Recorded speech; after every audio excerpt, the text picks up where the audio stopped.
Hello friends, இன்னைக்கு நம்ம குட்டி கதை ஸ்பாட்ல ஒரு கதை சொல்ல வந்திருக்கேன். நம்மளோட வீடியோவை நிறைய பேர் பாக்குறீங்க, சப்ஸ்கிரைப் பண்ணிட்டு வீடியோ பாருங்க. இன்னைக்கு கதையோட டாபிக் வந்து கரடி சொன்ன அறிவுரை. ராமுவும் சோமுவும் நண்பர்களா இருக்காங்க. அவங்க ஒரு நாள் வீட்டுக்கு போலாம் அப்படின்னு சொல்லிட்டு பேசிக்கிட்டே சுவாரஸ்யமா பேசிக்கிட்டே ஊரை தாண்டி ஒரு காட்டுக்கு போயிட்டாங்க. அந்த காட்டுல எதிர்ல வந்து ஒரு கரடி வருது. அந்த கரடிய பார்த்ததும் ஐயோ கரடி வருதுடா, என்னடா பண்றது அப்படின்னு சொல்லிட்டு அவங்க ரெண்டு பேரும் பேசிக்கிறாங்க.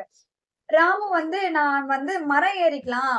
மரத்து மேல ஏறிக்கலாம். கரடிக்கு வந்து மரம் ஏற தெரியாது அப்படின்னு சொல்லி ராமு சொல்றாரு. சோமு வந்து பயந்துட்டு எனக்கு மரம் ஏற தெரியாது. நான் என்னடா பண்ணட்டும் அப்படின்னு சொல்லி சோமு சொல்றாரு. ராமு அத காதுலயே கேட்காம மரம் ஏறி மேல உட்கார்ந்துகிட்டாரு. இவரு வந்து எங்கேயோ படிச்ச மாரி ஒரு ஞாபகம் சோமுக்கு.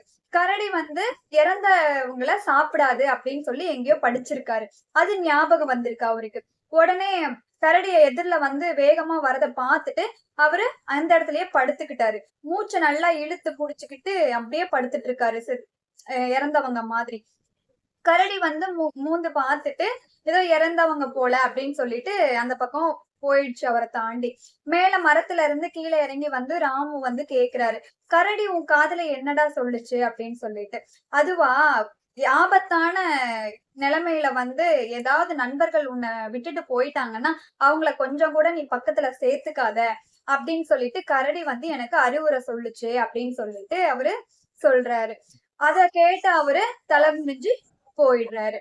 இந்த கதை எப்படி இருக்குன்னு சொல்லி எனக்கு கமெண்ட்ல சொல்லுங்க. புடிச்சிருந்தா லைக் பண்ணுங்க, சப்ஸ்கிரைப் பண்ணுங்க, ஷேர் பண்ணுங்க.